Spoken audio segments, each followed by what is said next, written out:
Good evening everyone. बच्चों, आपके exams बहुत करीब हैं। कुछ बच्चों के एग्ज़ाम्स तो चल भी रहे हैं। So I wish you best of luck.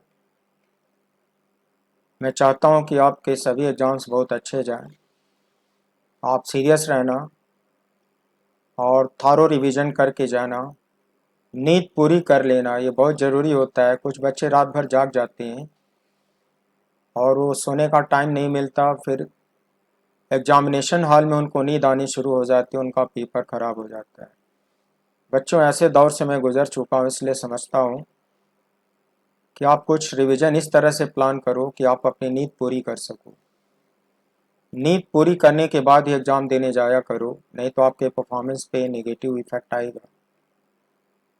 सो प्यारे बच्चों, डरने की कोई ज़रूरत नहीं। फिजिक्स मानता हूँ कि टफ होता है, लेकिन अगर आप थारोली प्रैक्टिस करोगे और बार बार रिवीजन करोगे तो फिजिक्स धीरे धीरे समझ में आना शुरू हो जाता है, और जब समझ में आने लगता है तो बहुत मज़ा आता है। मैं तो अपना काम कर ही रहा हूँ, आप भी अपना काम सीरियसली करो। तो फिर से मैं आपको न्यूमेरिकल ही कराने जा रहा हूँ। पिछले एपिसोड में भी न्यूमेरिकल ही कराया था। कंपटीशंस में इनफैक्ट 90-95% क्वेश्चंस न्यूमेरिकल्स ही पूछे जाते हैं, इसलिए हम लोग न्यूमेरिकल्स की प्रैक्टिस कराते हैं। डेरिवेशन पे कमांड कराने के लिए डेरिवेशन की भी पूरी प्रैक्टिस कराते हैं। सो प्यारे बच्चों, फिर से मैं न्यूमेरिकल स्टार्ट कराने जा रहा हूँ, तो आप उसको समझने की कोशिश करिएगा। इस वीडियो को सीरियसली वॉच करिएगा, और अगर आप फर्स्ट टाइम इस वीडियो को वॉच कर रहे हो तो पिछले सारे एपिसोड को पहले अपडेट कर लेना, उसके बाद ही इसको देखना, नहीं तो समझ में आएगा नहीं। फिजिकल मैथमेटिक्स पे भी कमांड होना चाहिए। फिजिकल मैथमेटिक्स के सारे एपिसोड्स अपडेट कर लेना, क्योंकि फिजिक्स में calculus, vector, coordinate geometry, function and graph का बहुत ज़्यादा यूज होता है। कर्व ट्रेसिंग टेक्निक का यूज होता है, इसलिए बच्चों जितने एपिसोड मैंने फिजिकल मैथमेटिक्स में पढ़ा है उसको भी आप रिवाइज कर लेना। तो मैं आगे बढ़ता हूँ। फिर देखिए, a galvanometer gives full scale deflection with 0.006 ampere current. By connecting it to a 4990 ohm resistance, it can be converted into a voltmeter of range 0 to 30 volt. If connected to a 2n upon 249 ohm resistance, it becomes an ammeter of range 0.1.5 ampere. The value of n is, प्यारे बच्चों, 4990 ohm resistance connect करने पर आपका galvanometer volt meter में convert हो जाता है, जिसके रेंज की lower limit 0, upper limit 30 volt. हमने आपको डिटेल में कॉन्सेप्ट सिखाए हैं कि वोल्ट मीटर बनाने के लिए हाई रेजिस्टेंस को गैल्वेनोमीटर कॉइल के साथ सीरीज में लगाना चाहिए। तो मैं कॉइल के साथ सीरीज में लगाऊंगा इसको, और ये रेंज की अपर लिमिट मानी जाएगी। ये इसको फुल स्केल डिफ्लेक्शन करंट कहते हैं, इसको आईएस बोलेंगे। Given that full scale deflection current IS equals 0.006 ampere, RV equals 4990 ohm, upper limit of voltage range V equals 30 volt. We know the relation for the volt meter V equals IS into RV plus RG। बच्चों, इस फार्मूले का derivation में दे चुका हूं, इस फार्मूले को RG में कन्वर्ट करो, IS से डिवाइड करो, RV को ट्रांसफर करो, तारजी का फार्मूला मिलेगा V upon IS minus RV। इन तीनों की वैल्यू पुट करो, I mean V equals 30 volt, IS equals 0.006 ampere, RV equals 4990। बच्चों इसको सॉल्व करोगे तो 5000 आएगा, minus 4990 equals 10 ohm. I mean galvanometer coil का रेजिस्टेंस सॉल्व हो गया, उसकी वैल्यू आती है 10 ओम। अब इस गैल्वेनोमीटर से मुझे अमीटर बनाना है। तो बच्चों अमीटर के लिए भी full scale deflection current same to same. Question में upper limit of ammeter range I equals 1.5 ampere given है।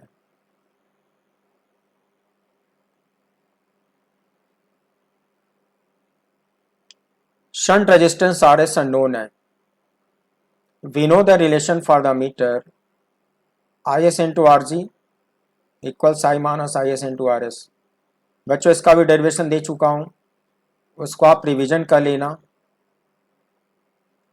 आई माइनस आई एस से डिवाइड करना तो आर एस का फॉर्मूला बन जाएगा। आर एस का फॉर्मूला बनेगा आई S into R ji upon I minus I S. So I S is 0.006, R G is 10, I equals 1.5, I S equal 0.006। इसको solve करने पर आता है 0.04 ओम। तो जो शंट रेजिस्टेंस की वैल्यू आती है, इसको आपके क्वेश्चन में दे रखा है 2n/249।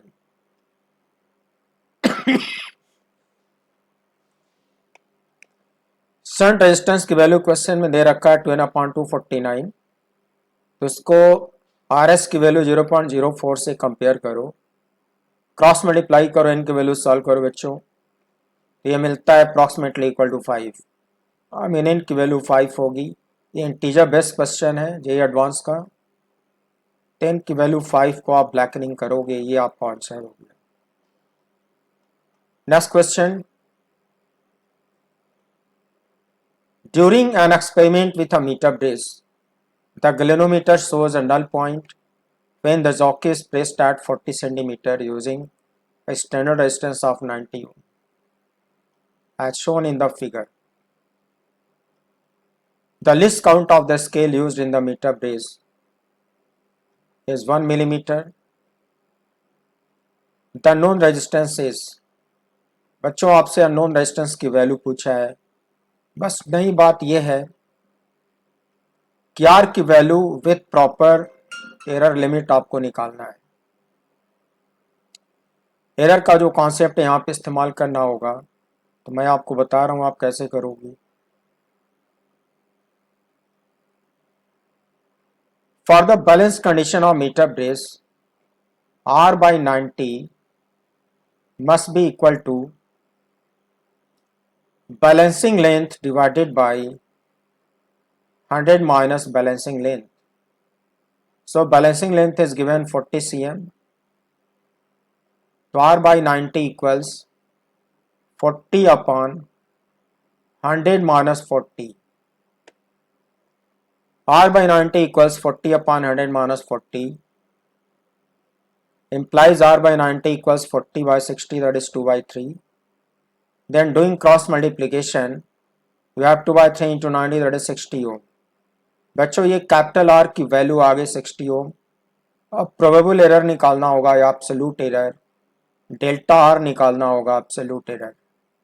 So absolute error in are is delta R. Suppose हम लोग कैसे फार्मूला बनाएंगे बच्चों, जो स्टैंडर्ड फार्मूला उस पर आएंगे कि R/90 इक्वल्स, हम लोग लेबोरेटरी में बैलेंसिंग लेंथ को रीड करते हैं, तो एल को रीड करने में मुझसे एरर होगा, और एल में एरर होगा तो आर को कैलकुलेट करने में एरर होगा। एल को वेरिएबल मानते हैं, आर को वेरिएबल मानते हैं, और एल में एरर लिस्ट काउंट के बराबर होगा, उसको डेल्टा एल बोलोगे। लिस्ट काउंट उसका 1 मिलीमीटर है, तो डेल्टा एल की वैल्यू 1 मिलीमीटर आएगा। तो पहले फॉर्मूला लिखते हैं R/90 equals L upon 100 minus L. 90 को क्रॉस मल्टीप्लाई करके फॉर्मूला बना लिया। फिर मैंने एरर के चैप्टर में पढ़ाया कि ऐसे फार्मूले में पहले लॉग लेते हैं।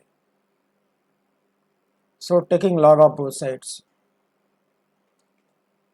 Taking log of both sides, L N R equals L N 90 plus L N L minus L N 100 minus L. L N का बेस स्मॉल ही होता है, इसको नेचुरल लॉग बोलते हैं। एल को वेरिएबल माना हूं तो आर अपने आप वेरिएबल हो जाएगा। Differentiating both sides with respect to R. बच्चों डिफ्रेंशिएट करो तो लेफ्ट साइड में 1/r आएगा, लिख डालो। log 90 का डेरिवेटिव 0 होगा क्योंकि ये कांस्टेंट है, लिख डालो। एल एन एल में चेन रूल लगाना होगा।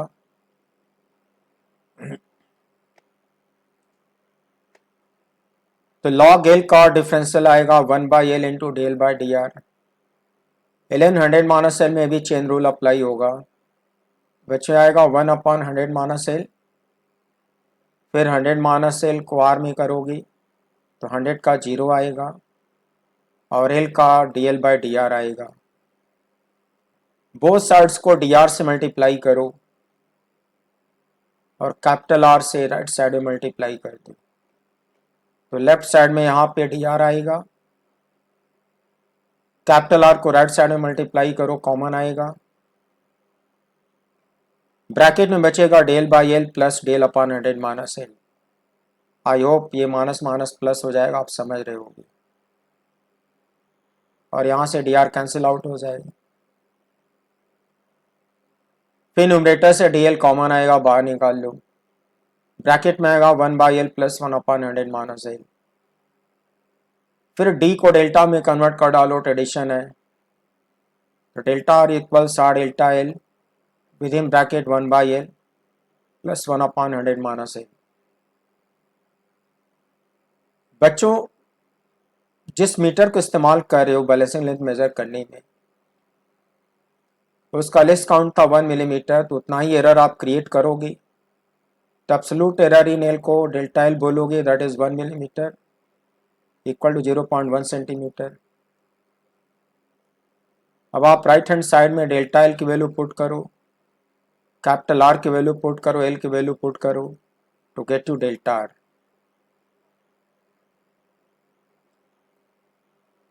तो बच्चों आर की वैल्यू होगा 60, डेल्टा एल की वैल्यू होगा 0.1 सेंटीमीटर, फिर एल होगा 40, फिर एल होगा 40 सेंटीमीटर। तो पूरे को सॉल्व करोगे कुछ ऐसा आएगा। 20 कॉमन लोगे कुछ ऐसा आएगा। 6/20 इंटू 5/6, इसको अच्छे से सॉल्व करोगे 6 कटेगा, 5/20 that is 0.25 ohm. I mean capital R को इस इंस्ट्रूमेंट से मेजर करने में जो एब्सोल्यूट एरर आएगा दैट विल बी 0.25 ओम। तो जो अनसर्टेनिटी होता है बच्चों, उसको प्लस माइनस साइन में लिखा जाता है। कैपिटल आर की वैल्यू 60 ओम निकल चुका है। अननोन रेजिस्टेंस को लिखने का एक्यूरेट मेथड होगा, पहले आर लिखा जाए, फिर प्लस माइनस के बाद डेल्टा आर लिखा जाए और ओम लगाया जाए। तो आंसर आता है 60 प्लस माइनस 0.25 ओम। तो अननोन रेजिस्टेंस की वैल्यू होगी, correct option is C. C is correct option.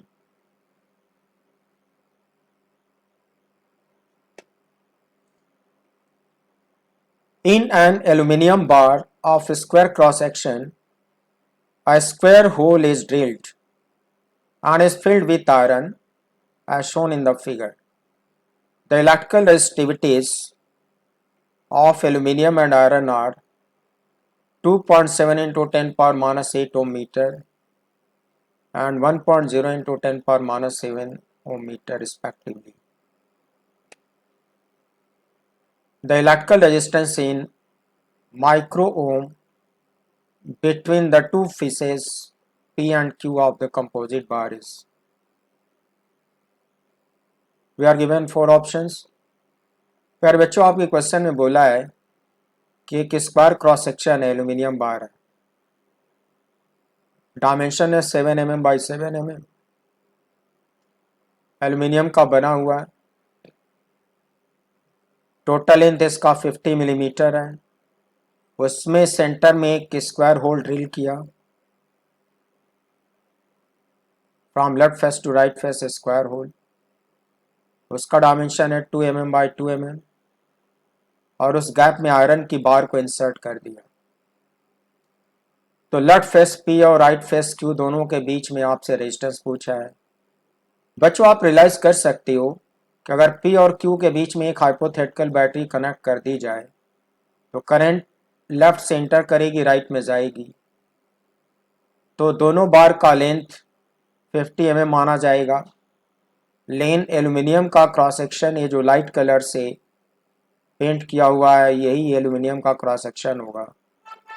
Iron का भी लेंथ 50 mm ही माना जाएगा, और आयरन का क्रॉस सेक्शन जो डार्क कलर में पेंट किया है वो माना जाएगा। फिर दोनों ही बार के लिए पोटेंशियल डिफरेंस सेम होगा, क्योंकि दोनों का लेफ्ट फेस टच हो रहा है, दोनों का राइट फेस भी टच हो रहा है, तो दोनों के लिए पोटेंशियल डिफरेंस सेम होगा। इसलिए दोनों मटेरियल की जो बार्स होंगी वो पैरेलल कॉम्बिनेशन में मानी जाएंगी। तो टोटल रेजिस्टेंस निकालने के लिए पैरेलल कॉम्बिनेशन का फॉर्मूला यूज होगा। तो इसको मैं करने जा रहा हूं, देखो। Between the faces P and Q, iron aluminum bars are connected in parallel combination. So we know the formula for the resistance. Resistance of iron, that should be rho Fe into Lfe upon AFe. इस unit में rho Fa दिया हुआ है 1.0 into 10⁻⁷ ohm metre, और length को metre में convert करो, so that will be 50 into 10⁻³ metre. Cross section को स्क्वायर मीटर में निकालो, स्क्वायर क्रॉस सेक्शन होगा 2 मिलीमीटर होगा, उसको मीटर में कन्वर्ट करो, 2 इंटू 10⁻³ मीटर का होल स्क्वायर कर दो। बच्चों इसको सॉल्व करते हो तो आता है 12.5 into 10⁻⁴ ohm. Then resistance of aluminium bar, it should be rho L into L A L upon capital A L. Question में रो एल की वैल्यू दिया है 2.7 इंटू 10⁻⁸ ohm metre. Length same to same होगा 50 मिलीमीटर, मीटर में बदल डालो। और बच्चों एल्यूमिनियम का जो क्रॉस सेक्शन होगा, सेंट्रल होल माइनस करने के बाद जो बचेगा पेरिफेरल एरिया, वही कहलाएगा क्रॉस सेक्शन ऑफ एल्यूमिनियम। तो आउटर स्क्वायर का एरिया निकाल लो, उसमें से इनर स्क्वायर का एरिया माइनस कर दो, तो पेरिफेरल एरिया मिल जाएगा, वही एल्यूमिनियम का इफेक्टिव क्रॉस सेक्शन होगा। फिर इसको सॉल्व करो, कम्स आउट 0.3 इंटू 10⁻⁴ ओम। फिर ये दोनों आपस में पैरेलल कॉम्बिनेशन में माने जाएंगे, तो पैरेलल कॉम्बिनेशन का फॉर्मूला लगा दो, 1/r PQ equals 1/r Fe plus 1/r L। बच्चों R Fe की वैल्यू पुट किया ऐसा यूनिट, R L की वैल्यू पुट किया ऐसा यूनिट, 10⁻⁴ कॉमन लिया, जो बचा उसको रिपीट किया, इसको सिंप्लीफाई किया, कुछ इतना आया। इसको पूरे को सॉल्व करो, ओम में आएगा, सॉरी ये रेसिप्रोकल ऑफ रेजिस्टेंस है बच्चों, यहाँ पे ओम इन्वर्स होना चाहिए, ओम इन्वर्स होना चाहिए, मैं करेक्शन कर लूँगा। फिर इसको रेसिप्रोकेट करो, इसको भी रेसिप्रोकेट करो, तो ये भी रेसिप्रोकेट होकर ओम में कन्वर्ट हो जाएगा। तो इसको रेसिप्रोकेट करके मैंने यहाँ पे लिख रखा है इंटू 10⁻⁴ ओम। फिर इसको सॉल्व करने पर इतना आएगा, और थोड़ा सॉल्व करने पर इतना आएगा, और इसको 10⁻⁶ में कन्वर्ट कर डालो। जब 10⁻⁶ में कन्वर्ट करोगे तो इसको हटा के माइक्रो यहाँ पे यूज कर सकते हो, और यह आता 1875/64 micro. So correct option is B, correct option B होगा, इसको मैच करा लो। यहाँ पे ओम इन्वर्स होना चाहिए, मैं बता दे रहा हूँ, correct option is B, 1875/64 done. Now next question,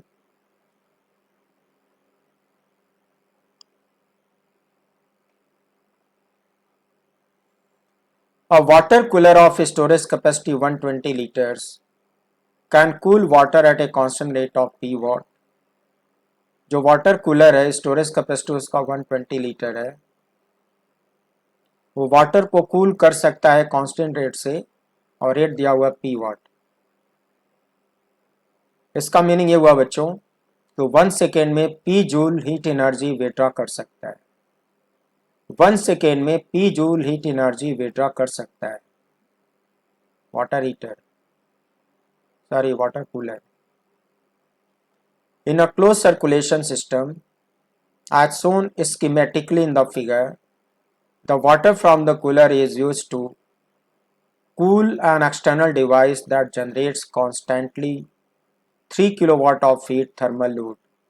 बच्चों इस कूलर से एक डिवाइस को कूल किया जाना है और वो जो डिवाइस है 3 किलोवाट के रेट से हीट जनरेट कर रही है, आई मीन 3000 वाट के रेट से हीट पैदा कर रही है। आई मीन 1 सेकेंड में 3000 जूल हीट एनर्जी जनरेट कर रही है। The temperature of water fade into the device cannot exceed 30 degree Celsius. जो वाटर को डिवाइस में फीड किया जा रहा है उसका टेम्परेचर 30 से ज़्यादा नहीं होना चाहिए। And entire stored 120 litres of water is initially cooled to 10 degree Celsius. जो भी वाटर स्टोर किया गया 120 लीटर उसको शुरू में 10 डिग्री सेल्सियस तक कूल किया जा चुका है। The entire system is thermally insulated. Minimum value of P in watts for which the device can be operated for 3 hours is given. Specific heat of water is 4.2 kilojoule per kg per Kelvin and the density of water is 1000 kg per cubic meter, and we are given 4 options।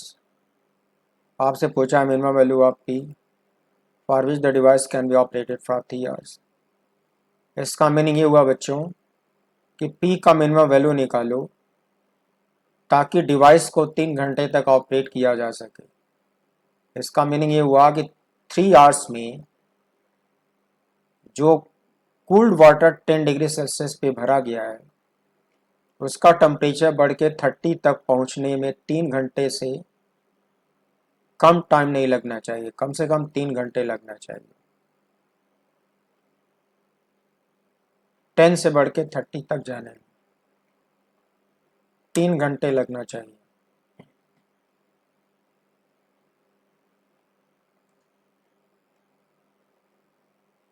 और जो water है बच्चों उसका temperature 30 से ज़्यादा होना भी नहीं चाहिए।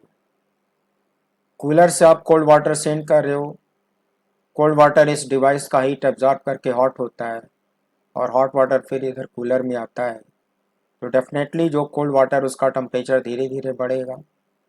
धीरे धीरे बढ़ते बढ़ते वो उसको 30 से थोड़ा कम ही होना चाहिए और टाइम 3 घंटे लगना चाहिए।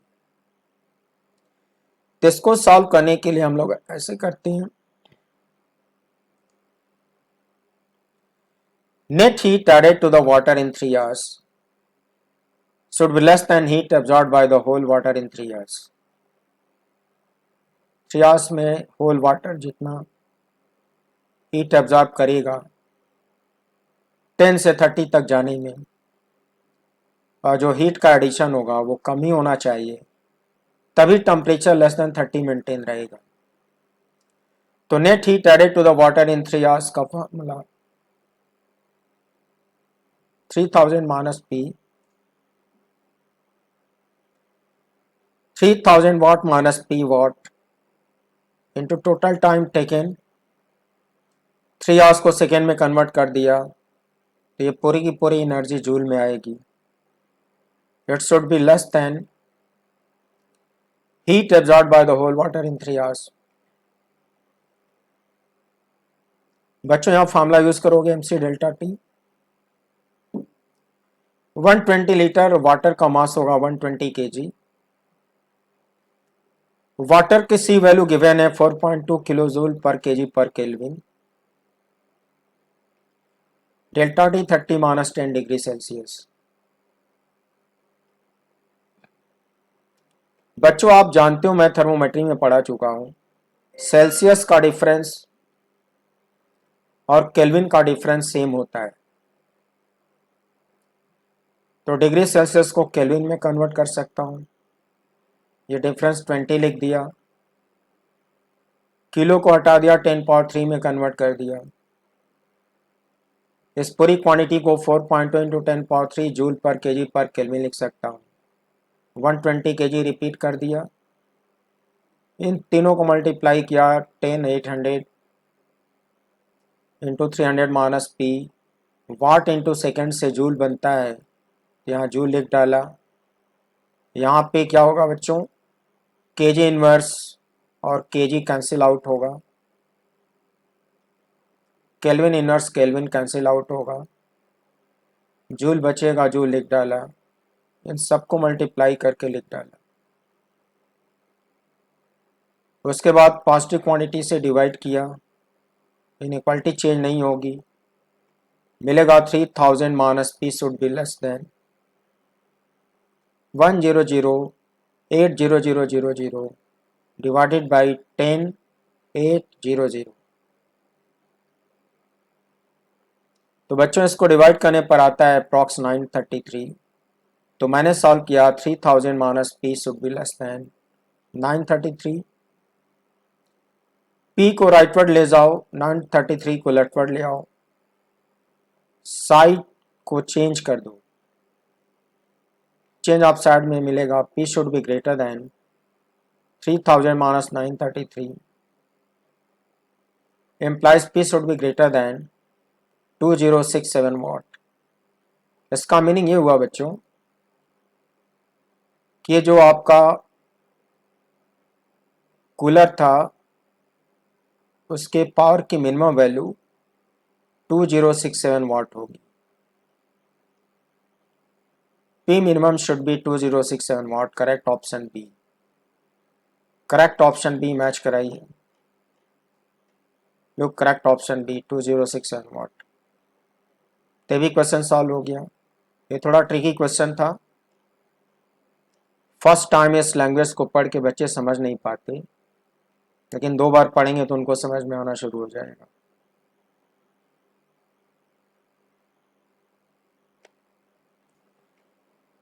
सो बच्चों आज टाइम ज़्यादा हो रहा है, इसलिए इस एपिसोड को मैं यहीं पे कंप्लीट करता हूँ, और नेक्स्ट एपिसोड में मैं फिर से आपको कुछ क्वेश्चंस कराऊंगा जो थोड़े कॉन्सेप्चुअल भी होंगे, ऐसा लगेगा कि थ्योरेटिकल है, लेकिन उसका आंसर देने के लिए आपको कोई डेरिवेशन करना होगा, न्यूमेरिकल डेरिवेशन करने के बाद ही आंसर समझ में आएगा।